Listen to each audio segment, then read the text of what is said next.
दिल्ली की कहानी एक बार फिर से बदल गई है।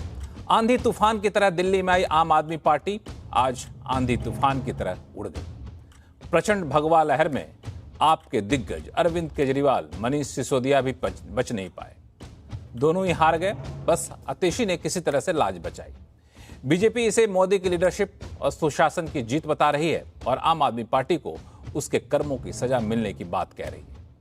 इस चुनावी महाभारत में एक बार फिर सबसे बड़ी लूजर पार्टी बनी है कांग्रेस। वो फिर से खाली हाथ रह गई और उसका खाता भी नहीं खुल पाया। अब बदली सियासी तस्वीर क्या दिल्ली की तकदीर भी बदल देगी? दिल्ली में डबल इंजन की सरकार, क्या वो सब सपने सच कर पाएगी जो जनता चाहती है? मुख्यमंत्री कौन होगा? क्या कुछ और मास्टर स्ट्रोक्स अभी और आएंगे? इन्हीं पर चर्चा करेंगे और हमारे साथ जुड़े हैं खास मेहमान। हमारे साथ है बीजेपी की प्रवक्ता शाजिया इल्मी, आम आदमी पार्टी के प्रवक्ता अभिषेक गुप्ता, कांग्रेस के प्रवक्ता साधना भारती, वरिष्ठ पत्रकार हर्षवर्धन त्रिपाठी कुछ देर में जुड़ेंगे। राजनीतिक विश्लेषक सज्जन कुमार सिंह और सी वोटर्स के visiting fellow doctor Kartikeya Batra हमारे साथ जुड़ रहे हैं। आप सभी मेहमानों का बहुत बहुत स्वागत हमारे शो में और आप सभी को मेरा नमस्कार। सबसे पहले शाजिया आपके पास आऊंगा। जिस तरीके से पूरा चुनाव प्रचार हुआ, तो आपको क्या लगता है इसमें आम आदमी पार्टी के ऊपर भ्रष्टाचार के लगे हुए आरोप वो आपको जीतने में कामयाब बनाई या फिर आपकी अपनी रणनीति यहां पे आपकी गारंटी ज्यादा काम आई? शाजिया। देखिए, दोनों चीजें मैं सबसे पहले कहूंगी और आपको मैं बता दूं कि मेरे जैसे लोगों के लिए जो दिलो जान से जुड़े हुए थे और एक ऐसा वक्त था कि हम लोग सब छोड़ छाड़ कर अपने करियर्स को और अपने जो भी हमारी जॉब्स थे और उन सबको छोड़ छाड़ कर हम लोग आए थे एक उम्मीद के साथ, एक खुमार था आदर्शवाद का, और वो था अन्ना हजारे आंदोलन।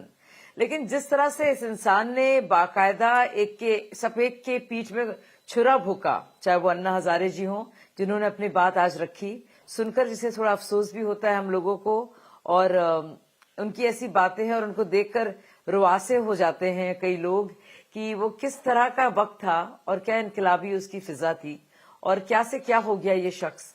और तो मुझे लगता है खुद अपनी छवि जो क्या होती थी कि ये इंसान जो है अन्ना हजारे आंदोलन से निकली हुई ये पार्टी क्या कुछ करेगी और कैसे भ्रष्टाचार का खात्मा करेगी। उसका खात्मा तो आप छोड़िए, इन्होंने इतना जबरदस्त भ्रष्टाचार किया एक एक चीज में और हर एक जगह कि लोग परेशान हो गए। कोविड के दौरान जो सबसे बड़ी आपदा थी, तो ये पार्टी खुद आपदा बन गई और उसने लिकर पॉलिसी को बदला। सोचिए, पैसा कमा भी रहे हो तो कहां से कमा रहे हो, कैसे अन्ना के भक्त रहे होगे तुम कि तुम्हें शराब पॉलिसी के जरिए ये करना था। तो आप देखिए एक एक करके इन्होंने जिस तरह से लोगों को बेवकूफ बनाया, भ्रमित किया, फरेब इनका सबके सामने जाहिर है। क्या क्या बातें बोली कि जेनोसाइड कर रहे हैं, नरसंहार तक के इन्होंने इल्जाम लगाए। ये कहा कि उनको असैसिनेट करने की कोशिश है। मतलब केजरीवाल ने हद पार कर दी। और ना सिर्फ ये, आप उसके साथ साथ अभी देखिए, एक तो उनकी छवि क्या कहते थे और क्या हो गए। दूसरा आप देखिए दिल्ली को, आप दिल्ली की सड़कों पे निकलिए, बदबू आती है, दुर्गंध है हर जगह, कूड़े का अंबार, गंदा जहरीला पानी, यमुना की सफाई में आप देख रहे हैं जहरीले झाग, और उस पर चोरी और सीनाजोरी, और उस पर कहा जा रहा है कि भाई उसमें जहर डाला गया है। और जब प्रूव होता है कि कोई जहर नहीं है बल्कि बहुत कम है वहां पे जो अमोनिया एमजी के हिसाब से एमजी पर लीटर के हिसाब से, तो कहते हैं हाँ वो तो अपने आप ठीक हो गया, हमारी वजह से हुआ। तो उस इंसान ने इतना छल किया है, इतना दिखावा किया है। यही विश्लेषकों की राय भी है शाजिया। कई लोग ऐसा मानते हैं कि इसमें हार के पीछे खुद भी वो काफी बड़े तौर पे जिम्मेदार हैं। अभिषेक गुप्ता, आम आदमी पार्टी के प्रवक्ता, हमारे साथ जुड़ चुका है। अभिषेक, आपको क्या लगता है ये आप लोगों का जो भ्रष्टाचार विरोधी जो मुहिम थी, जो सादगी वाली छवि थी, वो दोनों छवि पिछले 5 साल में काफ़ी ज़्यादा धूमिल हुई और चुनाव आते आते उन दोनों छवि को धूमिल करने की जो कोशिशें थी विपक्षी पार्टियों की, वो कामयाब हुई और फाइनली आप लोग हार गए, क्योंकि शीश महल जैसे मुद्दा, मैली यमुना जैसे मुद्दा वो आपको ले डूबी। देखिए, मेरे को लगता है कि दिल्ली का जनता का जो भी मत है वो हमारे सर माथे पर है। यही दिल्ली की जनता थी जिन्होंने 2015 और 20 में आम आदमी पार्टी को बड़ा बहुमत दिया था। मेरे को लगता है कि अब 2025 में जब लोगों ने हमको विपक्ष में बैठने की जिम्मेदारी दी है तो हम एक कंस्ट्रक्टिव विपक्ष का अपनी भूमिका निभाएंगे। रही बात मुद्दों की, तो मुद्दे हर चुनाव में होते हैं, कुछ काम करते हैं, कुछ विपक्ष में काम करते हैं। तो अभी तो विश्लेषण शुरू, हम बैठेंगे, बात करेंगे कि क्या क्या इस चुनावों में हमारी तरफ से कमी रही, कहाँ हम पिछड़ गए। हम कल तक भी होपफुल थे, आज सुबह तक भी होपफुल थे कि जो हमारी हमने दिल्ली में 10 साल में काम किया है, हमें उम्मीद थी कि आम आदमी पार्टी दिल्ली में एक बारी फिर सरकार बनाएगी। लेकिन मेरे को लगता है कि कहीं ना कहीं हमारी तरफ से कमी रह गई। हम अपने कामों को और जो हमारी नीतियां को जिस तरीके से हम पहुंचाना चाहते थे उस तरीके से पहुंचा नहीं पाए। और जो विपक्ष ने एक तरीके का षड्यंत्र रचा, जिसकी बात आप कर रहे हैं, मेरे को लगता है कहीं ना कहीं उसको काउंटर करने में हमारी तरफ से कमी रह गई। बाकी नहीं कहा जाए, वो चुनावी रणनीति होती है, हर पार्टी अपनी रणनीति अपनाती है, अपनी जीत के लिए, सामने वाले को हार के लिए। लेकिन मुझे सबसे ज्यादा आश्चर्य ये लगा कि जमीन इतनी ज्यादा खिसक चुकी थी, इस बात का एहसास आम आदमी पार्टी को कैसे नहीं हुआ? क्योंकि आम आदमी पार्टी के कार्यकर्ता जमीन से भी काफी ज्यादा जुड़े हुए हैं, झुग्गी झोपड़ी तक पहुंचे थे, लेकिन इतनी ज्यादा जमीन खिसक जाएगी इसका अंदाजा नहीं था। स्वाति मालीवाल हमारे साथ जुड़ चुके हैं। स्वाति, ये शायद आपको सबसे पहले पता चल गया था। जी, मेरा ये मानना है कि अहंकार और घमंड किसी का भी ना बहुत दिन तक नहीं चलता। यहाँ तक ये हाल है कि रावण तक का घमंड चूर-चूर हो गया था, तो अरविंद केजरीवाल जी क्या चीज़ है? इतिहास गवाह है कि जब-जब किसी महिला के ऊपर वार करा गया है, तब-तब भगवान ने ऐसे लोगों को दंड दिया है। और आज मुझे ये लगता है कि दिल्ली की जनता ये सब देख रही थी, वो बहुत गुस्से में है, सड़कें टूटी पड़ी हैं। आप पानी देख लीजिए, लोगों के घर में या तो पानी आ नहीं रहा है या काला, गंदा, बदबूदार, सड़ा हुआ पानी आ रहा है। नालियाँ ओवरफ्लो कर रही हैं, कूड़े के ढेर पड़े हैं और अरविंद केजरीवाल जी अपने शीश महल में छुप के बैठे थे। तो अगर ऐसा होगा तो लोगों में गुस्सा आएगा और उस गुस्से का ही नतीजा ये है कि आज अरविंद केजरीवाल जी अपनी खुद की सीट नहीं बचा पाए। बिल्कुल, यहाँ पे स्वाति मैं एक सवाल और पूछूं, संक्षिप्त में जवाब दीजिएगा कि ये परिवर्तन आखिर हुआ कब? क्योंकि आमतौर पे अरविंद केजरीवाल आम लोगों के मसीहा माने जाते थे, ईमानदार छवि के माने जाते थे, आप काफी क्लोजली जुड़ी रही। ये परिवर्तन कब हुआ और जो इस नतीजे तक पहुंचा पाया? जी, मुझे लगता है कि धीरे-धीरे करके जैसे ही पैसा और पावर आया, तो काफ़ी चीज़ें बदलीं। लेकिन जब पंजाब की सरकार बनी, जब हम पंजाब में सरकार में आए, उसके बाद से तो अरविंद केजरीवाल जी का घमंड, उनकी अहंकार, उनका गुस्सा, उनकी बदतमीज़ी एक तरीके से मैं बोलना चाहूँगी, बहुत ही ज़्यादा बढ़ गई है। मतलब उनको इतना गुस्सा आता है कि जिस दिन अब उन्हें इस नतीजे के बाद स्वाति ये भी एक सवाल उठता है कि अब यहाँ से पंजाब सरकार की रूपरेखा क्या होगी, उस पर आगे चर्चा करूंगा शो में। साधना भारती हमारे साथ है, कांग्रेस की प्रवक्ता। साधना, ये दिल्ली विधानसभा चुनाव, मैं ये मान के चल रहा था कि कांग्रेस सरकार बनाने के लिए भले ही ना लड़ रही हो, लेकिन कम से कम ज्यादा से ज्यादा वोट शेयर ले पाए, इसमें अगर कामयाब होगी तो एक अच्छी शुरुआत कांग्रेस के लिए कही जाएगी अपने कार्यकर्ताओं के मनोबल को बढ़ाए रखने के लिए। लेकिन उसमें भी कांग्रेस सफल नहीं हो पाई। आपको लगता है कि जिस तरीके से ठंडा रिस्पॉन्स टॉप लीडरशिप का था वो इसके लिए जिम्मेदार है? देखिए, सबसे पहले तो जिन्हें जनता ने मैंडेट दिया है उन्हें हार्दिक बधाई देती हूँ और उम्मीद करते हैं कि जिन वादों के साथ उन्होंने चुनाव लड़ा, उन वादों को परिपूर्ण करने का वो काम करेंगे। दूसरी बात मैं ये कहूँगी कि बिल्कुल देखिए, निश्चित तौर पे हम निराश ज़रूर हैं, जो कि आंकड़े और जो नतीजे हमारे सामने आए हैं, लेकिन चुनाव ज़रूर हारे हैं, हिम्मत नहीं हारे हैं। बार-बार एक बात बीच में कही जा रही है लगातार, क्योंकि मैं सुबह से डिबेट्स में हूँ, लगातार चैनलों पर बैठे हैं, तो बार-बार कहा जा रहा है कि भई आम आदमी पार्टी जो सीटों पर हारी है उसमें कांग्रेस कहीं न कहीं ज़िम्मेदार है। देखिए, कांग्रेस पार्टी सबसे पहली बात तो एक कोई सामाजिक संगठन नहीं है, हम एक राजनीतिक संगठन है। हम बहुत पुरानी, सबसे पुरानी पार्टी हैं। हमने दिल्ली में भी सरकारें चलाई हैं, केंद्र में भी सरकारें चलाई हैं, अन्य राज्यों में भी चलाई हैं। तो ऐसा नहीं है कि हम किसी और पार्टी को जिताने के लिए चुनाव लड़ेंगे। भई हम अपने तरीके से चुनाव लड़े, क्योंकि हमारा कोई गठबंधन चुनाव से पूर्व नहीं हुआ था। हरियाणा चुनाव में हमने ये ऑफर किया था आम आदमी पार्टी को कि आप 5 सीटें लीजिए और चुनाव साथ में लड़िए। 0.4% का अंतर था बीजेपी और कांग्रेस की हार जीत में। हमने नहीं कहा कि कोई बीजेपी हमने नहीं कहा कि कोई बीजेपी की बी टीम बनकर सामने आया है, हमने किसी तरह का आरोप प्रत्यारोप नहीं लगाया, तो फिर अब ये बात क्यों निकल कर सामने आ रही है? देखिए, कांग्रेस पार्टी ने दमखम से चुनाव लड़ा और इसमें किसी एक के ऊपर ना हार का ठीकरा हम फोड़ सकते हैं। सभी मिलकर जब चुनाव जीतते हैं तो कार्यकर्ता से लेकर सर्वोच्च नेता तक उसमें जीतने का जो है उसमें जश्न मनाते हैं और उस जश्न में शामिल होते हैं, उसकी जिम्मेदारी भी होते हैं आधिकारिक तौर पर भी और हर तरीके से। हारते जब है तो भी कार्यकर्ता भी उतना ही काम करता है, एक बड़े नेता भी उसी स्तर पर काम करते हैं, तो हार का ठीकरा किसी एक पर तो बिल्कुल नहीं फोड़ा जाना चाहिए। हाँ, इसमें आत्म हार अवलोकन का क्या ठीकरा नहीं फोड़ना चाहिए। साधना, मैं आपके पास और आगे आऊंगा, हमारे पास 2-3 मेहमान और जुड़े हुए, हर्षवर्धन त्रिपाठी हैं और सज्जन जी हैं। हर्षवर्धन, आपके पास आऊंगा। ये मोदी की गारंटी पे लोगों ने ज्यादा भरोसा किया, आम आदमी पार्टी की गारंटी पे लोगों ने उतना भरोसा नहीं किया, ये माना जाए? लक्ष्मण जी, मुझे लगता है कि इसको सबसे पहले तो ये देखना चाहिए कि ये पार्टी है क्या। न तो इसके पास कोई सामाजिक आधार, न इस पार्टी का कोई बड़ा नेता, न इस पार्टी में कोई खांटी पॉलिटिशियन थे। ये देश को एक उम्मीद थी कि रेवोल्यूशन लेकर आए हैं, ईमानदार लोग हैं, किसी किसी प्रोफेशनल फील्ड में कुछ काम कर रहे थे, व्यवस्था से उब चुके लोगों का एक समूह हो गया और लगा कि हाँ भाई सचमुच बड़ा क्रांतिकारी काम हुआ। लेकिन जरा आप सोचिए, जो पार्टी शिक्षा और स्वास्थ्य के मॉडल पर आई हो, उसके शिक्षा मंत्री जो शराब मंत्री भी थे, उनको अपनी सीट छोड़कर भागनी पड़ी। पटपड़गंज भी गई, जंगपुरा भी गई, शिक्षा मॉडल फर्जी निकला। सत्येंद्र जैन जो स्वास्थ्य मॉडल बता रहे थे, मोहल्ला क्लिनिक हार गए, स्वास्थ्य मॉडल फर्जी निकला। सौरभ भारद्वाज जो गत्ते वाला ईवीएम मॉडल लेकर गए थे विधानसभा में, बता रहे थे कि देखो ऐसे बटन दबाओगे तो इस पे दबाओगे लेकिन जाएगा उस पे, वो मॉडल फर्जी निकला। और सबसे बड़ा जो कट्टर ईमानदार कहते थे खुद को अरविंद केजरीवाल, वो भी हार गए, यानी वो भी मॉडल फर्जी था। तो एक तरह से राजनीतिक बेईमानों के इस समूह को जनता ने नकार दिया।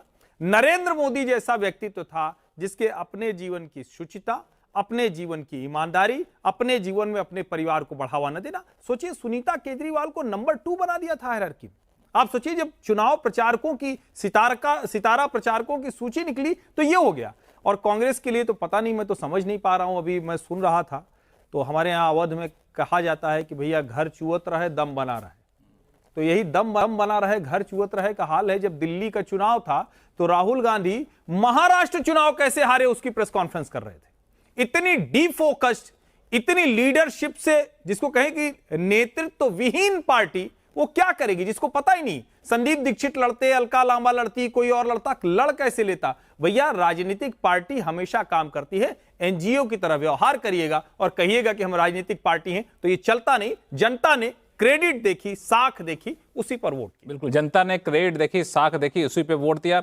सज्जन, आपको क्या लगता है कौन सा फैक्टर सबसे ज्यादा हावी रहा? क्योंकि मैंने देखा यहाँ पे भ्रष्टाचार का मुद्दा भी उतना ही जोर से उठाया, यमुना प्रदूषण का मुद्दा उतना ही जोर से उठा, महिलाओं को सम्मान देने का मुद्दा भी गारंटी उतनी ही जोर से उठी। कौन सा फैक्टर यहाँ पे सबसे ज्यादा काम आया? देखिए, अगर आप क्लियरली देखें तो एक चीज़ जो आम आदमी पार्टी के पक्ष में जो इस बार नहीं गई, और जैसा कि हर्षवर्धन जी ने भी बताया कि देखिए, आंदोलन से जब निकली हुई पार्टी होती है तो कुछ समय तक उसके साथ एक मोरल वेट होता है, नॉर्मेटिव वेट होता है कि एक नई पार्टी है, नई विचार की पार्टी है, नई व्यवस्था है। अब 15 से 20 के बीच में कुछ एक काम हुए और एक बड़ी जनता ने लगा कि चलो हर लिमिटेशन के बावजूद इन्होंने कुछ काम किए हैं। 20 से 25 का जो दौर था उसमें आप देखेंगे कि सारी की सारी जो नैतिकता हो, चाहे वो भ्रष्टाचार के मुद्दे पे हो, चाहे वो आपकी गरीब समाज को सर्व करने की बात हो, जिस तरह गार्बेज था, सब कुछ था। तीसरा सबसे बड़ी बात जो शराब वाला जो एक ये मुद्दा आया, ये सारी की सारी चीजें ये खुल के सामने आएगी कि एक आम पार्टी है जो सत्ता में बने रहने के लिए हथकंडे अपनाती है। पहला तो ये। दूसरी, इस बार क्या खास हुआ तो आप देखें तो हमेशा दिल्ली में रहा है कि लोकसभा चुनाव और विधानसभा चुनाव में एक बड़ा 15% का स्विंग फैक्टर था जो बीजेपी की तरफ जाता था और फिर आ जाता था वो आम आदमी पार्टी की तरफ आर्थिक कारण से।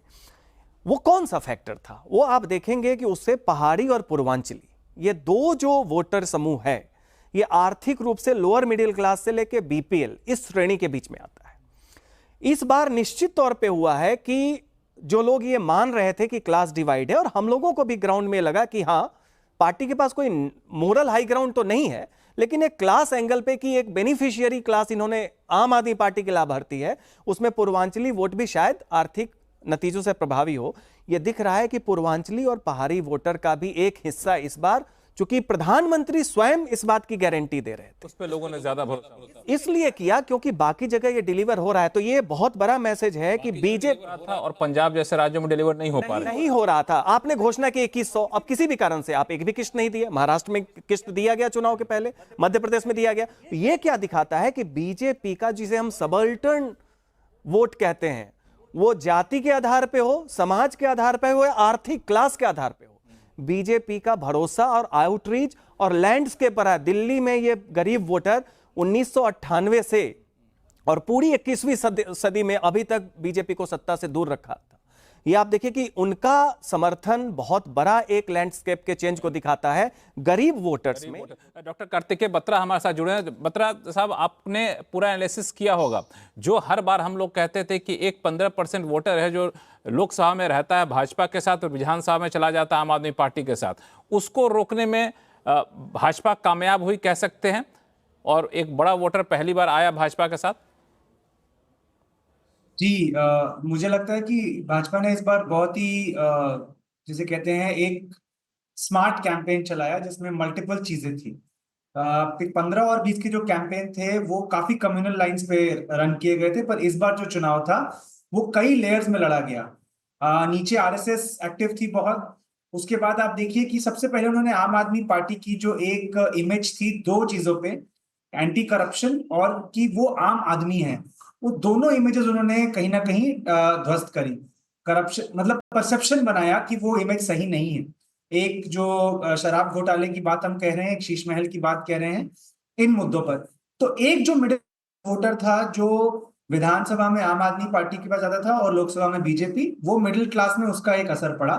प्लस अभी जो कह रहे थे दूसरे सज्जन की दूसरे टर्म में कुछ, इनफैक्ट सज्जन भाई ही कह रहे थे दूसरे टर्म में कुछ खास काम भी नहीं हुआ, तो उसका भी एक फटीक था। और मिडिल क्लास को ये दोनों चीजों का एक कॉम्बिनेशन जब मिला तो कहीं ना कहीं वो आम आदमी पार्टी से थोड़ा दूर छिटके, और बीजेपी ने जब फाइनली बजट के जरिए मिडिल क्लास के लिए एक सौगात दी तो वो एक चंक वोटर का इधर आया।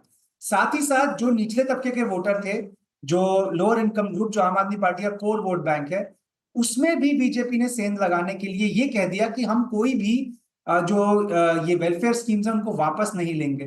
तो मुझे लगता है कई लेवल्स पे ये चुनाव लड़ा गया। और साथ साथ एक बात और जोड़ दूंगा कि जो दूसरे टर्म में काम नहीं हुआ उसका एक बहुत बड़ा कारण ये भी था कि जिस प्रकार केंद्र सरकार ने राजनीतिक तौर पर एलजी के जरिए दिल्ली सरकार की कई चीजों पर मतलब कंट्रोल जो था वो उनसे ले लिया, तो उसका भी एक रिपल इफेक्ट पड़ा।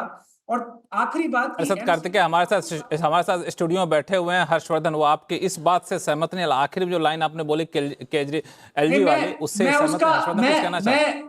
मैं उसका इंतजार कर ही रहा था। कोई हर्षवर्धन को अपनी बात कह लेने दीजिए।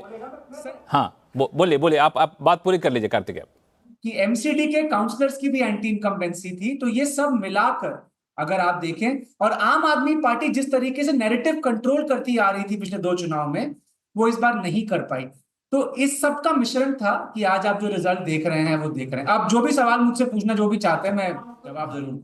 बिल्कुल, हर्षवर्धन छोटा सा जवाब दे दीजिएगा, फिर मैं शाजिया के पास जाऊंगा। नहीं, मैं कोई सवाल जवाब नहीं कर रहा हूं। मेरा ये मानना है कि अरविंद केजरीवाल अगर कुछ न करते तो जीत जाते। अरविंद केजरीवाल कर रहे थे। जब ये एक फ्रॉड नैरेटिव गढ़ा जाता है कि एलजी काम नहीं करने दे रहा था, केंद्र से पैसा नहीं आ रहा था, उस वक्त करोड़ों का आलीशान भवन अरविंद केजरीवाल का बन रहा था। उसी समय अरविंद केजरीवाल 5 स्टार और 7 स्टार होटलों में कैंपेन के लिए जा रहे थे। उसी समय दिल्ली की जनता को जब पानी नहीं मिल रहा था तो अरविंद केजरीवाल गोवा में मजे कर रहे थे। उसी समय में जब दिल्ली की जनता को नहीं मिल रहा था तो पंजाब के प्लेन से वो पूरा देश भ्रमण कर रहे थे। उसी समय जब दिल्ली की जनता को यह समझ में नहीं आ रहा था कि हमारा नेता इतना भ्रष्ट कैसे हो गया, तो सुनीता केजरीवाल वो कह रही थी कि आंख बंद करो, केजरीवाल जी मिलेंगे, शरीर भले न मिले आत्मा उनकी मिलेगी। अरे कितना फ्रॉड करेंगे भाई राजनीति में। देश की जनता को, दिल्ली की जनता को, और मैं फिर कह रहा हूं, किसी समय काम नहीं किया, और फिर भी काम न किया होता तो चल जाता। लेकिन जो आदमी 2 साइज ढीली शर्ट पहनता हो, मफलर गंदा गंदा सा बांध लेता हो, फ्लोटर पहन के गणतंत्र दिवस की परेड में चला जाता हो, जब वो 5 स्टार और 7 स्टार से ज्यादा महंगी और चमकती हुई फ्लोरिंग घर में लगाता है, तो जनता को लगता है हमारे साथ बेईमानी हुई। ये बेईमानी के खिलाफ। अभिषेक गुप्ता, जनता को लगा ये सब देख करके हमारे साथ बेईमानी हुई। देखिए, हर्षवर्धन त्रिपाठी जी के बारे में मैं ज्यादा कुछ बोलना नहीं चाहूंगा, क्योंकि आज भाजपा का दिन है। मैं चाहता हूं कि भाजपा को बधाई दूं, लेकिन हर्षवर्धन त्रिपाठी जी को ना चैनल्स पे भाजपा के प्रवक्ता के तौर पे बैठ जाना चाहिए। उनका ये मुखौटा उठ चुका है, वो भाजपा के प्रवक्ताओं से ज्यादा व्यक्तिगत चीजों को छोड़, जो इन्होंने कहा उन तथ्यों पे जवाब दीजिए, क्योंकि जो उन्होंने कहा वो फैक्ट था कि ऐसा ऐसा हुआ है, इंटरप्रिटेशन अलग अलग है, उसका जवाब दे तो ज्यादा अच्छा होगा। भाजपा की प्रवक्ता शाजिया बैठी हुई हैं, उनके पास जाऊंगा मैं अभी। आप खत्म करिए अपनी बात को जल्दी से। केजरीवाल जी की शर्ट पे, जो अरविंद केजरीवाल जी की शर्ट पे और मफलर पे कमेंट ये कर रहे हैं, वो भी पर्सनल है। तो अगर वो कमेंट कर सकते हैं तो यहां से भी कमेंट हो सकता है, लेकिन मैं छोटी बातें यहाँ चैनल पे बैठ के करना नहीं चाहता। आज भाजपा के लिए बड़ा दिन है। हमको लगता है कि हमको इंटरोस्पेक्ट करने के लिए अभी समय है। हम अपनी हार का इंटरोस्पेक्शन यहाँ पर बैठ के करेंगे। क्या वजह रही कि दिल्ली में हम जो चाहते थे उस लेवल का हमको बहुमत नहीं मिला, उतनी सीटें हमको दिल्ली में नहीं मिली, और मैं उम्मीद करूंगा कि भाजपा ने एक लाइन बोले, फिर शाजिया के पास जाऊंगा। हर्षवर्धन, लक्ष्मण, ये है क्या? ये तो बच्चा प्रवक्ता है।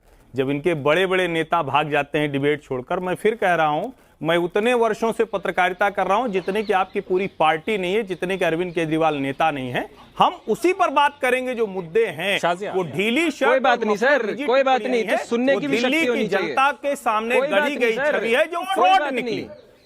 इससे आपको राइट नहीं मिल जाता कि आप किसी के लिए कुछ भी बोलेंगे। अरे अगर आप इतने ही बड़े जर्नलिस्ट हैं, नहीं, बिल्कुल बोला जाएगा, डिबेट की मर्यादा का भी ख्याल रखना चाहिए। नहीं, बिल्कुल बोला जाएगा। सुनिए, नहीं, आप भी मर्यादा रखेंगे। आपने जिस तरह से, सुनिए, मैं बोलना चाह रही हूँ, ये पता नहीं कब ये जो जिनको बच्चा प्रवक्ता कोई कह रहा था, मुझे मालूम नहीं है कब से है वहां पे कि नहीं है, लेकिन हम उन लोगों में से हैं जिन्होंने, जब पार्टी भी नहीं बनी थी, जब सिर्फ अन्ना हजारे आंदोलन था, और उससे भी पहले जब इंडिया अगेंस्ट करप्शन, शाजिया जी मैं भी था, हम लोग सब कुछ छोड़, मैं भी था। जब आप 300 वोट से हारे थे तो सीपी वाले ऑफिस में मैं भी था जी। जब आप तो मैं बता 300 वोट से हारे थे, जिक्र किया आरके पुरम से सीपी वाले ऑफिस आए थे, मुझे याद है, मुझे याद है, मुझे याद है मुझे वो बात। और ये भी मुझे मालूम है कि जो, और मुझे ये भी मालूम है कि जो स्टिंग ऑपरेशन किया था मेरे खिलाफ, और अरविंद जब आखिरी दिन आए नहीं थे, अब जब फोन करके उन्होंने कहा था बैठ जाओ, पार्टी का फायदा होगा, और उसके पीछे दुर्गेश का हाथ था, मैं वो सब जानती हूँ। उतने इसीलिए मैं जानती हूँ कि कितने जलील किस्म के आप लोग हैं, और आप अपनों के साथ क्या करते हैं, और कैसे पीठ में छुरा भोगते हैं, चाहे अन्ना हजारे हो या हमारे जैसे लोग हों, किस तरह से आपने जलील किया है। और विभव जैसे बदमाश लोगों ने मेरे साथ क्या किया है। चुप रहिए आप, चुप रहिए, मुझे बोलने दीजिए, आप चुप रहिए, आप चुप रहिए। बिल्कुल गाली गलौज आपने की है, देखिए मैं नहीं बोल सकती। अगर आप ग्रेसफुली एक्सेप्ट कीजिए, अगर ये बदतमीज इंसान लगातार बोलेगा, नहीं मैं नहीं बोलूंगी, मैं नहीं बोलूं। आप बोलिए, आप बोलिए। देखिए, बदतमीजी मैंने बर्दाश्त करनी बंद कर दी। करते हैं ना शाजिया, ऐसा करते हैं कि हम लोग इस मुद्दे को यहीं छोड़ देते हैं। मेरा एक दूसरा सवाल आपके पास है शाजिया, कि चुनाव के नतीजे आए नहीं कि सारे विधानसभा को, सचिवालय को सील किया गया कि वहां से कोई फाइल या कोई कंप्यूटर नहीं आएगा, ये क्या संकेत देता है? बिल्कुल मैं जवाब हार के बाद भी नहीं मैं बिल्कुल भी जवाब दूंगी आपको।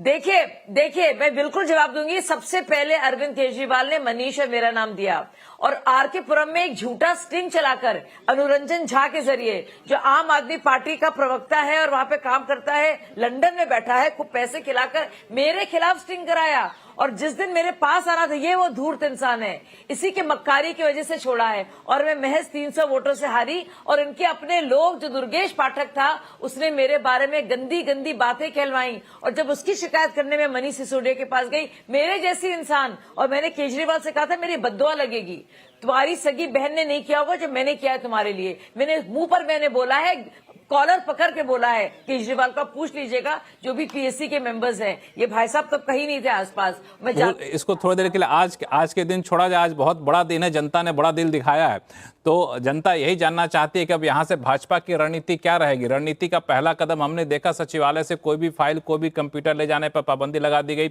उसको सील कर लगभग कर दिया गया। नहीं, देखिए, सुप्रीम कोर्ट का निर्देश इसको लेकर पूरी तरह से स्पष्ट है और साफ है। तो जाहिर सी बात है केजरीवाल भी मुख्यमंत्री बन नहीं सकते थे अगर वो अपना नाम भी दिखा। सबसे पहले हमारी पार्टी क्या करेगी, पहले कैबिनेट मीटिंग में चाहे वो आयुष्मान योजना हो या यमुना की सफाई को लेकर कामकाज हो या पूरे दिल्ली में जो गंदगी है और बदबूदार सड़कें हैं और जहरीला पानी है, उसके लिए दिल्ली के लोगों को निजात देना है। तो आपदा से निजात चाहिए लोगों को। जो बोझ है दिल्ली वासियों के कंधों पर और सर पर, वो बोझ को हटाना है, राहत पहुंचानी है, काम करना है, छलावा नहीं करना है। और इसीलिए लोगों ने पूरे दिलो दिमाग से, दिलो जान से वोट के साथ एक दुआ देकर बीजेपी को और एक बद्दुआ के साथ भगाया है। उन्हीं की झाड़ू को पकड़कर उन्हें झाड़ू दिखाई है और उनको सफाया इसीलिए हुआ है। और इसीलिए जरूरी है कि गंदगी का सफाया हो। और ये गंदगी और ये आपदा इसीलिए ही गई है क्योंकि लोगों का दिल भर गया था, लोग परेशान थे, इनको परखा गया, इनको आका गया, इनको सर पे कंधों पे बिठाया गया। क्या किया उन्होंने उसके बाद? एक एक चीज पर उन्होंने सिर्फ और सिर्फ छलावा किया है। क्या कहते थे गंदगी को लेकर हम एमसीडी में आएंगे, क्या हुआ? एमसीडी जैसे आई। क्या कहा प्रदूषण को लेकर जब पंजाब सरकार हमारी बनेगी हम बदलेंगे, क्या हुआ उसके बाद जब पंजाब सरकार आई? क्या क्या उन्होंने? साधना जी देखिए, सबसे पहले मैं आदरणीय हर्षवर्धन त्रिपाठी जी बैठे हुए हैं, मैं उनकी बात का जवाब दूंगी। उन्होंने क्योंकि कांग्रेस पर एक टिप्पणी की थी।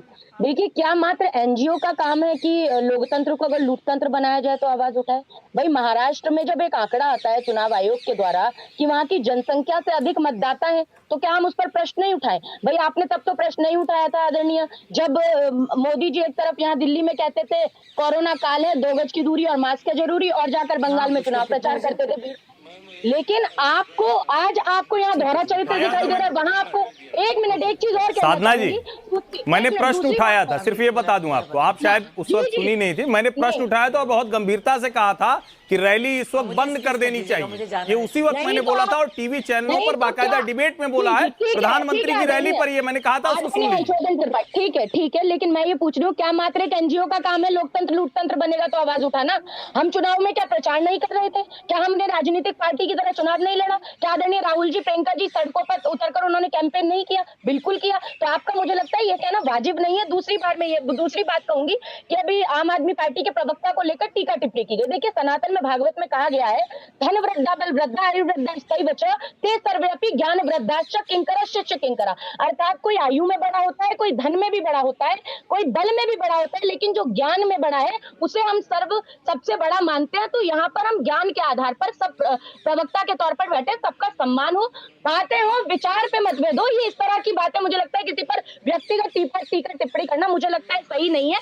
और कांग्रेस पार्टी सांप्रदायिक विचारधारा से लड़ने के लिए अकेले चुनाव लड़ना पड़ेगा तो अकेले लड़ेंगे, और गठबंधन अगर मानेगा तो गठबंधन की बात करके गठबंधन के माध्यम से हम चुनाव लड़ेंगे। संघर्ष कर रहे हैं, आज हारे हैं तो कल जीतेंगे भी, इसमें मुझे लगता है किंचित मात्र भी कोई शंका नहीं होनी चाहिए, और आत्मावलोकन अवश्य करेंगे। बिल्कुल, ये बात से मैं पूर्णतः सहमत हूं कि निजी टिप्पणी से बचना चाहिए, नहीं तो उसका उत्तर भी मिलेगा। ये ऐसा नहीं होगा कोई टिप्पणी करेगा और बच के चला जाएगा, तो ये नहीं होने वाला, क्योंकि हमको तो पत्रकारिता करनी है और ठीक से करेंगे। बिल्कुल, इसका उत्तर मिलेगा, उत्तर समय जो इनको उत्तर देने को मौका दिया जाएगा। सज्जन, मैं एक सवाल आपके पास लेके आऊंगा कि चूंकि आपने काफी करीब से पूरे इस चुनाव प्रचार को देखा, और जब हम लोग हफ्ते दिन पहले तक बातचीत कर रहे थे तो आपका आकलन था कि ठीक है, बहुत ही कड़ी टक्कर है। आखिर एक हफ्ते में ऐसा क्या हो गया कि नतीजा इतने ज्यादा फासले पर पहुंच गया? देखिए, निश्चित तौर पे जो हमने कोई सीट बाय सीट नहीं की थी, एक ग्राउंड क्वालिटेटिव मेथड से हम लोगों ने अलग अलग स्ट्राटा, जो दिल्ली में 8 तरह के वर्ग में डिवाइडेड हैं कॉलोनीज में, उनके अंदर में देखा था तो हमें 2 चीज़ें दिखी थी कि बीजेपी का तो अपवर्ड मोमेंटम था, और जो गरीब तबका है उसमें भी आम आदमी पार्टी को लेकर कोई एंथुजियाज्म नहीं था। लेकिन कई बार क्या होता है ना कि उत्साह भले ना हो, लेकिन क्या वो उत्साह की कमी उस पार्टी जो जिससे उसको लाभ है उसको छोड़ने की हद तक जा रहा है।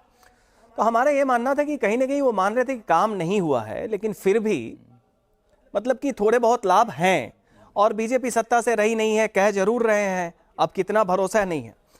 अंतिम हफ्ते में ये बात मैं निश्चित तौर पे कह सकता हूं कि बीजेपी की तरफ से भी ये बात कही जा रही थी, हम लोगों का भी फीडबैक था कि हाँ, इनिशियली एज आम आदमी पार्टी को है, लेकिन निश्चित तौर पे देखिए, बीजेपी का संगठन जो है ना, जब वो लगता है तो वो चुनाव को खींच लेने की ताकत रहता है, जब तक कि जमीन पे समीकरण बिल्कुल उल्टा ना हो। तो निश्चित तौर पे जो हमने कहा कि मिडिल क्लास को तो वोट कंसोलिडेट हुआ, बजट का भी थोड़ा बहुत और योगदान रहा, जिसे आप लोअर मिडिल क्लास से बीपीएल वोट का समूह कहते हैं, उसमें बीजेपी का बहुत ही, जैसे हमारे कार्तिकेय भाई ने कहा कि बहुत ही माइक्रो लेवल पे बीजेपी की आउटरीच रही। और बीजेपी की आउटरीच केवल बीजेपी के नहीं होती है, वो बीजेपी के पूरे जो बाकी जो संगठन हैं, संघ का हो, विद्यार्थी परिषद का हो, वो हर वोटर और हर हाउस होल्ड पे वो काफी मजबूत होता है। तो मुझे लगता है कि अंतिम सप्ताह में अगर आप मान ले, और ये हमारा आकलन है कि वो जो खासकर जो गरीब वर्ग से लोअर मिडिल क्लास है, उसके एक हिस्से को बीजेपी कहीं ना कहीं ये कन्विंस करने में सफल रही कि भाई जो लाभ है वो तो हम जारी रखेंगे ही रखेंगे, जो काम नहीं हो रहा है वो भी हम करवाएंगे। क्योंकि अगर आप वोट परसेंटेज देखें, मैं थोड़ा सा कॉशन कर रहा हूं कि वोट परसेंटेज देखें, और इस पे कार्तिकेय भाई भी अपना रख सकते हैं, तो आप देखिए लोकसभा के तुलना में बीजेपी का वोट परसेंटेज फिर कम हुआ और लोकसभा के तुलना में 2024 में आम आदमी पार्टी का वोट परसेंटेज बढ़ा है। तो ये दिखा रहा है कि जो उनके 43-44% वोट है, कहीं ना कहीं वो मिडिल क्लास से नहीं आ रहा है, वो गरीब तबके से आ रहा है। लेकिन वो गरीब तबका, जैसे हमने कहा ना कि आंदोलन से पार्टी में जो आपके साथ एक मोरल, नैतिक जो आपके ऊपर एक वजन रहता है, वो वजन आम आदमी पार्टी खो चुकी। कार्तिकेय, ये एक बड़ा डेटा उन्होंने जो दिया, जो एनालिसिस किया, वो काफी महत्वपूर्ण है। आखिर क्या सोच के, वो कौन सा तबका है जो अभी भी आम आदमी पार्टी के साथ जुड़ा रहा? लोकसभा के मुकाबले वो संख्या ज्यादा इनके पास गया, क्या सोच के गए वो लोग? कई ऐसे वोटर होते हैं। देखिए लक्ष्मण जी, दिल्ली में बहुत समय से अभी ये चल रहा है, बड़ा वोट मोदी जी के नाम, छोटा वोट केजरीवाल जी के नाम। तो जब ये मन में बात रहती है, और खासकर जो पहले 5 वर्षों में काम हुआ, उससे कई गरीब तबकों को लेकर के मन में बहुत सहानुभूति बनी, और वो आज भी बेनिफिट्स उनको मिल रहे हैं। ऐसे ही थोड़ी ये पार्टी अभी भी 43-44% पे, ढलान बहुत जबरदस्त है, 54 से 44% एक बहुत बड़ी ढलान है। लेकिन 44% भी अपने आप में जो आंकड़ा है, 43-44% जो इनका आखिर में बनेगा, वो कोई बहुत मतलब छोटा आंकड़ा नहीं है।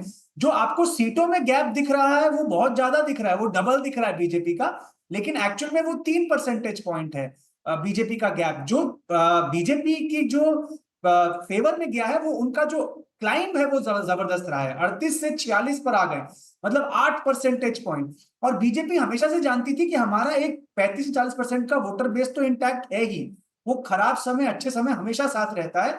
हमें केवल आगे 7-8% और जोड़ना है, और 7-8 परसेंटेज पॉइंट जोड़ने के लिए जो मैंने आपको बताया, सज्जन भाई ने बताया, उसका एक फॉर्मूला तैयार किया गया। और वो फॉर्मूला भी तैयार करना शायद काफी नहीं होता अगर आम आदमी पार्टी नैरेटिव कंट्रोल कर पाती। इस बार आम आदमी पार्टी ने वो चुनाव नहीं लड़ा जो उन्होंने 15 और 20 में लड़ा। उसके कई कारण हो सकते हैं। तो मुझे लगता है कि अब ये चुनाव खत्म हो गया है। आगे मैं भी दिल्ली का निवासी हूं, आगे दिल्ली में अब राजनीति कम और नीति पर ज्यादा बात होनी चाहिए। दिल्ली में बहुत सारे मुद्दे हैं।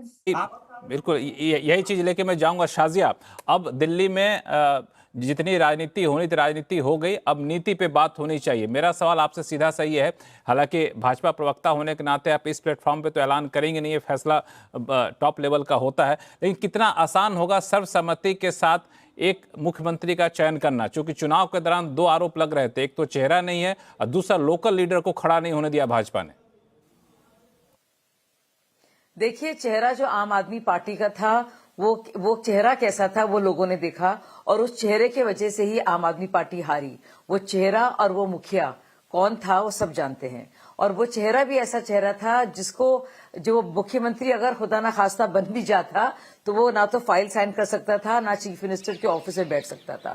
तो वो चेहरा ना के बराबर है। जहां तक बात है भारतीय जनता पार्टी की, तो पिछले 10 सालों में अलग अलग जगह में आप देखेंगे, चाहे उड़ीसा हो, या सबसे पहले के महाराष्ट्र के तीन चुनाव पहले आपने देखा होगा, या फिर उत्तराखंड हो, या फिर छत्तीसगढ़ हो, या फिर राजस्थान हो, आपने देखा होगा कि हमारे कोई भी कार्यकर्ता, हम उनको सक्षम मानते हैं और हमारी पार्टी चयन उसका करती है, और कभी हमें इसको लेकर दिक्कत नहीं हुई। हम कभी भी कहीं पे भी चेहरों के साथ नहीं उतरे हैं। हमारी मोदी जी की जो गारंटी है और जिसके लिए हम खड़े हुए हैं, जो भाजपा का मतलब है, भाजपा को वोट देने का कुछ मतलब है, उसके नाम, उसके साथ एक विश्वसनीयता है, और वो है मोदी नाम की और गारंटी की। ऐसी गारंटी जो सिर्फ एक झूठा वादा नहीं हो।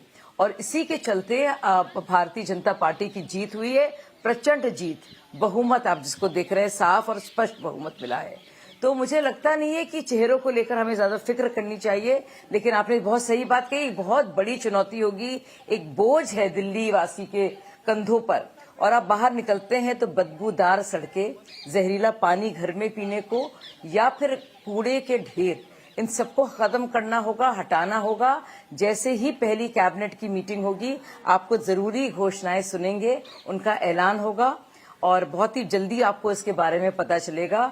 यमुना की सफाई एक प्राथमिकता है, कूड़े का अंबार और पूरे जो वो है उसके हीप्स और हीप्स पड़े हैं उनको हटाना और साफ पानी मुहैया कराना, ये मुझे लगता है वॉर फुटिंग में इसकी जरूरत है और वो काम सबसे की जरूरत है कि जिन लोगों ने वोट दिया है और इसी उम्मीद के साथ वोट भी दिया। अभिषेक गुप्ता, भले ही आप हार गए हों, लेकिन ये ध्यान जरूर दीजिए कि 43% के वोटर आपके पास अभी भी हैं, वोट बैंक आप बनाने में कामयाब रहे। लोकसभा से ज्यादा लोगों ने आपको वोट दिया है, तो एक कंस्ट्रक्टिव विपक्ष की भूमिका कैसे निभा पाएंगे आप? आपके सारे कार्यकर्ता एकजुट रहें, मनोबल बना रहे, ये सुनिश्चित करना कितना आसान होगा आपके लिए? देखिए, मैं इसी बात पे आ रहा था कि जो वोट शेयर आम आदमी पार्टी को मिला है और भाजपा को जो वोट शेयर मिला है उसमें सिर्फ 2.2% का गैप है, तो बहुत ज्यादा इसमें वोट शेयर का गैप नहीं है। हाँ, कुछ सीटों पे मार्जिन उनका ज्यादा रहा होगा, कुछ पे हमारा ज्यादा रहा होगा, जिस वजह से सीटों पे फर्क रहा है। तो मेरे को लगता है कि अब जितने भी विधायक 22, 23, 24 हमारे विधायक जीते हैं, हम एक मजबूत विपक्ष बन के दिल्ली में भाजपा ने जो वादे दिल्ली के लोगों से किए हैं, अब तो सेंटर में भी यही है, स्टेट में भी आ गए हैं, तो मेरे को लगता है कि पूरी तरीके से जो दिल्ली के लिए इन्होंने वादे किए थे, चाहे वो एयर पोल्यूशन को लेकर हो, चाहे यमुना को लेकर हो, चाहे पानी को लेकर हो, या और भी अनेकों वादे जो इन्होंने दिल्ली में किए हैं, उनको भाजपा दिल्ली में बहुत जल्द पूरा करने की वो अपनी तैयारी करेगी। और जो भी इनकी तरफ से कमी रहेगी उसको उठाने के लिए हम हमेशा से तैयार थे और आगे भी उठाते रहेंगे। बिल्कुल। यहाँ पे साधना भारती, ये आपको लगता है कि जो एनडीए से, माफी चाहूंगा, इंडी गठबंधन से बाहर रह के चुनाव लड़ने का फैसला लिया गया, वो कांग्रेस के लिए सही था? क्योंकि पूरे बाकी इंडी गठबंधन कांग्रेस को छोड़ दे तो सब एकजुट होकर के आम आदमी पार्टी के पास जा रही थी, और कहा भी जा रहा था चुनाव प्रचार के दौरान कि कांग्रेस जो है वो वोट काटेगी, खुद तो नहीं जीतेगी, आम आदमी पार्टी को भी नहीं जीतने देगी। बार बार मैं इसी बात पर चर्चा कर रही हूँ। देखिए, मैं बार बार ये कह रही हूँ कि कांग्रेस पार्टी एक राजनीतिक संगठन है, हमारी अपनी रणनीति थी चुनाव लड़ने की, और जब गठबंधन की बात आती है तो कोई एक तरफ से गठबंधन नहीं किया जाता, दो तरफ से गठबंधन होता है। तो मुझे लगता है उस तरफ से, जैसे हरियाणा चुनाव में हमने 5 सीटें ऑफर की, इनकी तरफ से मनाही आ गई, और उसके बाद 0.4% का अंतर भारतीय जनता पार्टी और कांग्रेस की हार जीत में रहा। तो जब 0.4 का था, हमने नहीं कहा कि आप बी टीम, आप वोट काट रहे थे या आप ऐसा कुछ कर रहे थे, तो फिर अब ये बात क्यों आ रही है? कांग्रेस पार्टी ने दिल्ली पे 15 साल शासन किया, शीला दीक्षित जी ने दिल्ली को निखारने का काम किया। एक बात मैं इसमें जरूर ऐड करना चाहूंगी कि आम आदमी पार्टी हमेशा ये कहती रही, 11 साल लगातार यही सुनते आए हम कि एलजी काम नहीं करने दे रहे, एलजी काम नहीं करने दे रहे, हम डबल इंजन में होते तो हम काम करते, एलजी हमें काम नहीं। अरे शीला दीक्षित जी के टाइम भी यही था, सिस्टम कोई चेंज था क्या? व्यवस्था तो यही थी, फिर भी उन्होंने काम करके दिखाया। आम आदमी पार्टी ने जो केजरीवाल जी स्वयं टोपी लगाते थे पहले, फिर उन्होंने झूठ फरेब की टोपी दिल्ली के लोगों को लगानी शुरू कर दी, और इसीलिए मुझे लगता है सत्ता से सड़क पर आ गए। अपनी विफलता के कारण आम आदमी पार्टी आ रही है, उसमें कांग्रेस का कोई लेना देना नहीं है। कांग्रेस अपनी तरीके से चुनाव लड़ी, लेना देना नहीं। यहाँ पे हर्षवर्धन त्रिपाठी, मैं आपके पास आऊंगा कि जिस तरीके से अब चुनाव नतीजा आगे, ठीक है, कौन हारा कौन जीता, किस क्या वजह थी, छोड़ दिया जाए, अब आगे बढ़ा जाए, तो ये माना जाए कम से कम कि जो मुद्दे हावी हुए थे उस मुद्दे को सुलझाने में भाजपा कदम उठाएगी। चूंकि अब तो आप नहीं कह सकते यमुना मैली हो गई जी, यमुना जहां जहां से गुजरती है सारे भाजपा शासित राज्य हैं।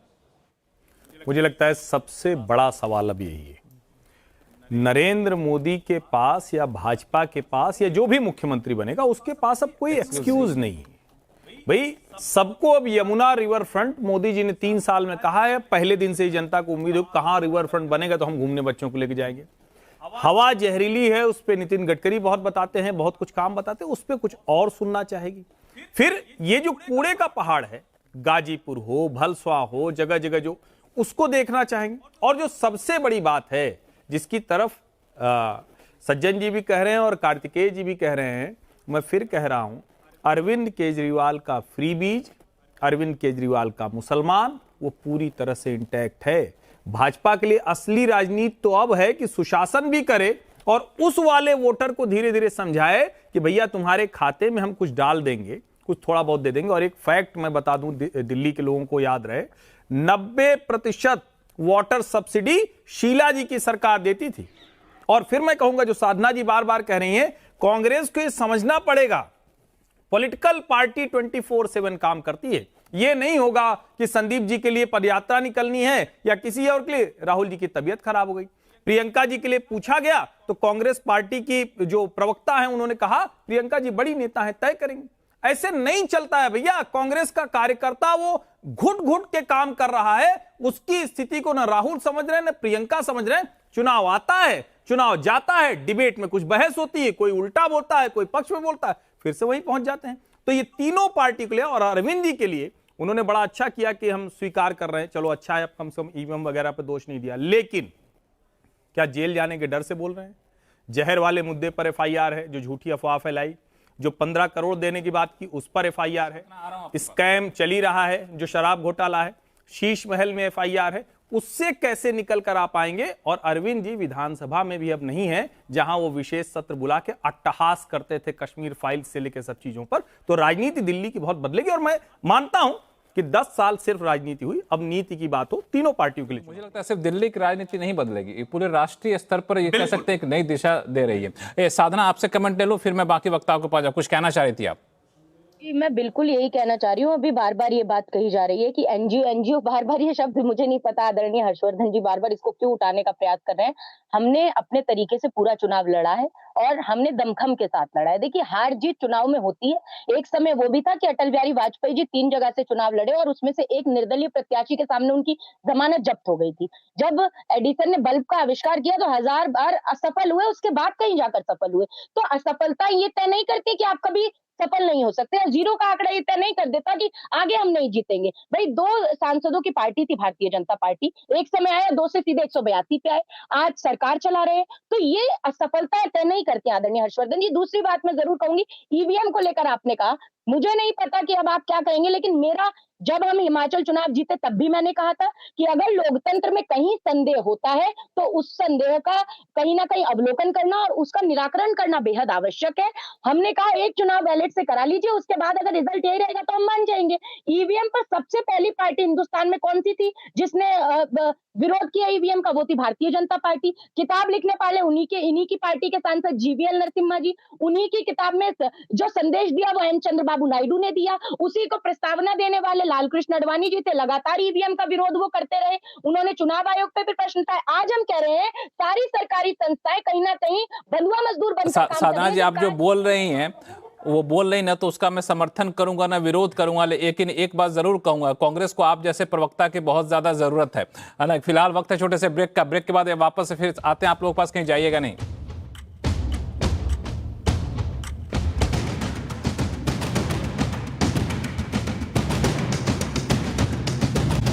ब्रेक के बाद आपका फिर से आपका स्वागत है और हम लोग चर्चा कर रहे हैं कि दिल्ली विधानसभा चुनाव के नतीजे के ऊपर अब सबके मन में एक ही सवाल है कि दिल्ली का मुख्यमंत्री कौन बनेगा। प्रचंड बहुमत के साथ जीत कराई भाजपा के लिए सर्वसम्मति से मुख्यमंत्री का चुनाव करना कितना आसान होगा। सज्जन, मैं आपके पास सबसे पहले आना चाहूँगा कि अलग अलग वर्गों के अलग अलग समीकरण बने, तो जब मुख्यमंत्री चुना जाता है तो जाहिर तौर पर एक सर्वसम्मति से हो, एक कुशल क्षमता वाला हो, लेकिन ये भी देखा जाता है कि जिन वर्गों ने सरकार में भरोसा जताया है उन वर्गों का प्रतिनिधित्व कर रहा है कि नहीं कर रहा है। तो आपके हिसाब से भाजपा के लिए सबसे उपयुक्त चेहरा कौन हो सकता है?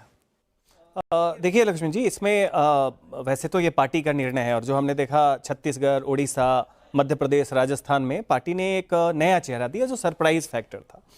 लेकिन बात करें आधार का तो देख लीजिए दिल्ली की डेमोग्राफी क्या है। सबसे बड़ा जो वर्ग है वो 1/3 के करीब, आप मान लीजिए थोड़ा बहुत आगे पीछे पूर्वांचली वोटर है। उसके बाद 20% पंजाबी वोटर आता है ना। उसके बाद जो यहाँ के जाट और गुर्जर समाज के लोग हैं वो लगभग 15% के करीब माने जाते हैं। इस तरीके से है।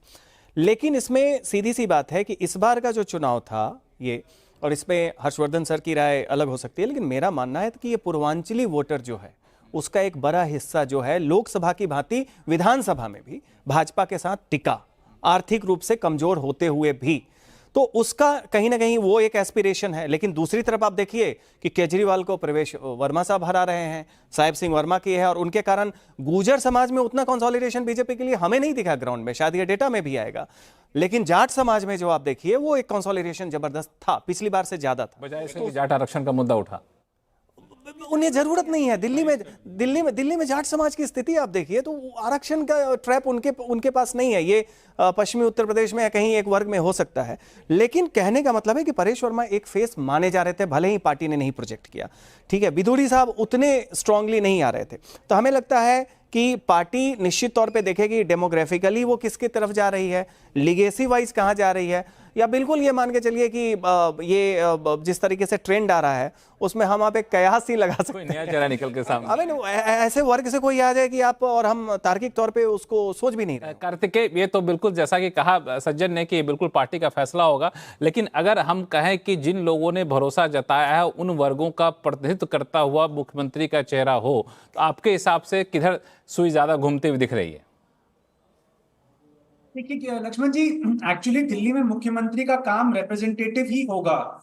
जो अभी पावर स्ट्रक्चर है, एलजी भी है, उसके बाद मुख्यमंत्री भी है, केंद्र सरकार भी है, तो इसमें सोशल कॉम्बिनेशंस का इंपॉर्टेंस ज्यादा हो जाता है।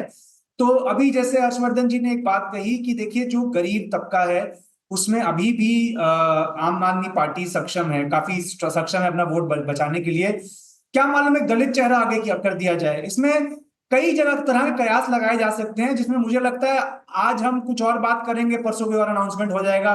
कई लोग कह रहे थे कोई महिला का नाम आगे किया जा सकता है कि फीमेल वोटर पूरे देश में इतना इंपॉर्टेंट हो गया है।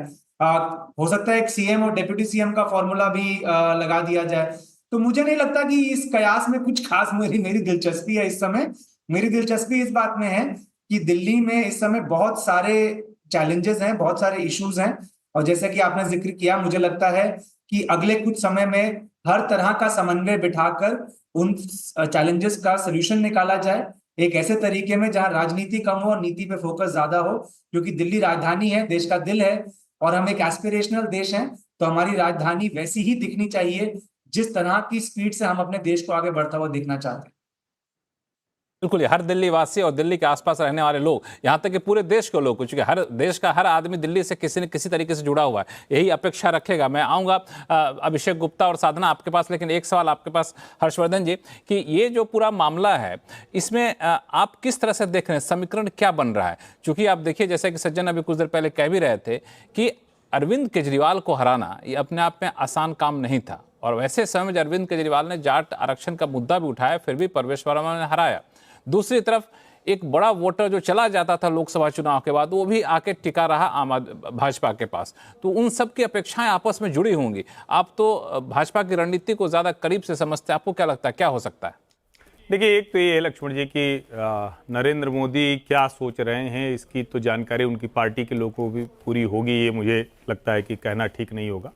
और जो कार्तिकेय कह रहे हैं उससे मैं एक बात से सहमत हूं कि दलित चेहरा भी हो सकता है, क्योंकि भारतीय जनता पार्टी को और कोई भी पार्टी हो वो प्रतीकों की राजनीति तो करती ही है। लेकिन परेश वर्मा के कैंडिडेट सिलेक्शन को जरा देखना चाहिए। एक तो ये कि वो अमित शाह की रणनीति से वहां है, ऐसा नहीं है कि परेश वर्मा अपनी ताकत से कोई लड़ रहे थे या अपनी ही ताकत से लड़े थे। वो अपनी ताकत से लड़ रहे थे, वो सबसे ज्यादा मार्जिन से सांसद बनने वाले थे, उनको वहां लगाया गया।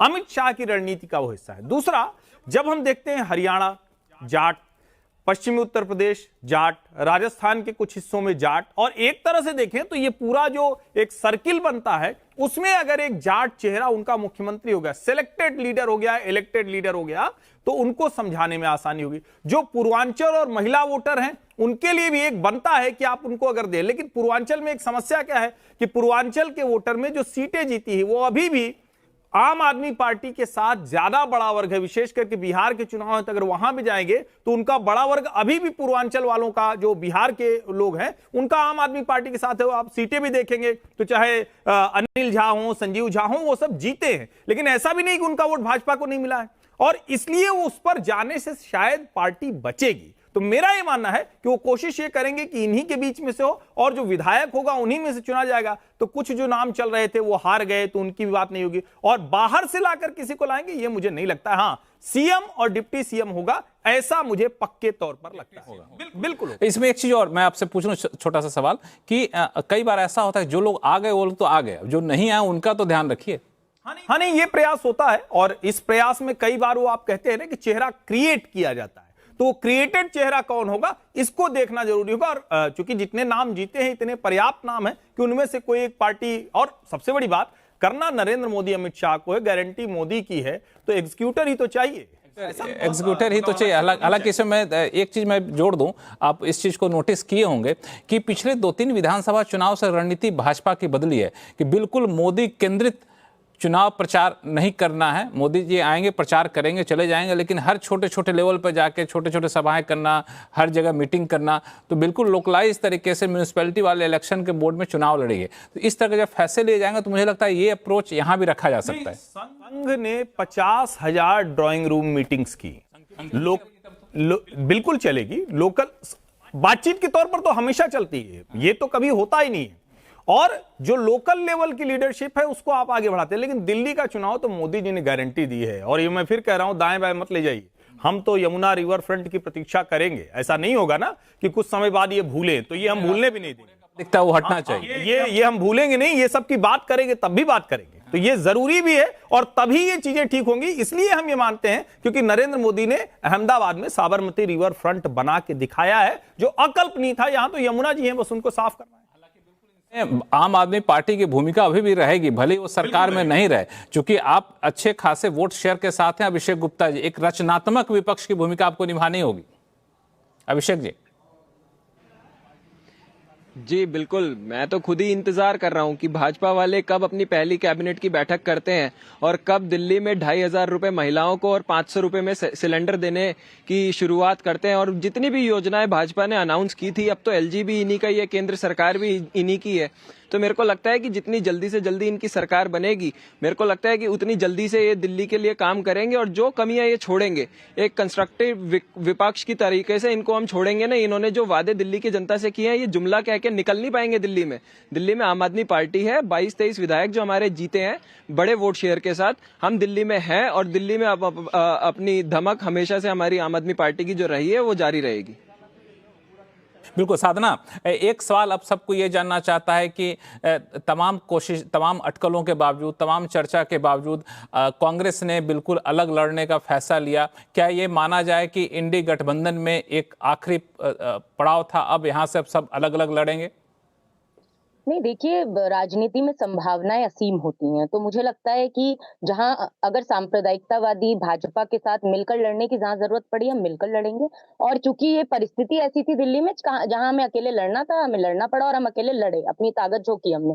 दूसरी बात, आदरणीय हर्षवर्धन जी ने कहा यमुना रिवर फ्रंट का इंतजार है, कि ये इंतजार ऐसा ही ना हो जाए जैसे काशी के क्यूटो बनने का इंतजार करते रह गए, जैसे प्रतिवर्ष 2 करोड़ रोजगार का हम इंतजार करते रह गए, जैसे डॉलर और रुपए की जो हम देख रहे हैं मारामारी, पाताल में कैसे रुपया समा रहा है, कहीं वैसा ही ना इंतजार हो जाए। जो कि बातें मोदी जी ने लगातार बोलने का काम किया, उनके जुमले भारतीय जुमला पार्टी बनकर रह गई भारतीय जनता पार्टी, तो कहीं वैसा ही हाल ना हो जाए। और बेटी बचाओ बेटी सताओ के नाम पर, बेटी बचाओ बेटी पढ़ाओ के नाम पर बेटी सताओ बेटी रुलाओ इन्होंने करने का काम किया, कहीं वैसा ही हाल, क्योंकि दिल्ली की कानून व्यवस्था क्योंकि डबल इंजन है, तो फिर उसी तरीके से चलना चाहिए। तो उम्मीद है कि जो वादे करके आए हैं उन्हें पूरा करने का पूरी तरह से ये परिपूर्ण करेंगे। मैंने पहले ही अपने सेंटेंस में कहा था, और हम इंतजार कर रहे हैं। और कांग्रेस पार्टी बिल्कुल जहां जरूरत पड़ेगी मिलकर लड़ने की तो मिलकर लड़ेंगे, कोई भी चीज आखिरी नहीं होती, मुझे लगता है राजनीति के। बिल्कुल। एक आखिरी सवाल आपके पास साधना, कि अगर आपको कहा जाए कि अपने लीडरशिप को कुछ सजेशन देना है दिल्ली विधानसभा चुनाव से सबक सीखते हुए, तो आप क्या सजेशन देना चाहेंगे? देखिए, लीडरशिप को कौन सजेशन दे सकता है, हम चर्चा और कर सकते हैं। और बिल्कुल यही तो सबसे बड़ी दिक्कत है, लीडरशिप को सजेशन दीजिए, डेमोक्रेटिक तरीके से बातें जाएंगी ऊपर। डेमोक्रेटिक, देखिए डेमोक्रेटिक अनुभव करता नहीं है। मैंने खुलकर बातें कही हैं, जहां मुझे गलत लगी है मैंने गलत भी बातें जो मुझे लगी है मैंने खुलकर कही है। साधना भारती उसमें कभी पीछे नहीं हटी। आदरणीय हर्षवर्धन त्रिपाठी जी जानते होंगे इस वाली बात को, कि मैं कभी चुप रहकर रहने का काम नहीं करती। जहां मुझे लगता है बोलना चाहिए वह बोलती हूँ।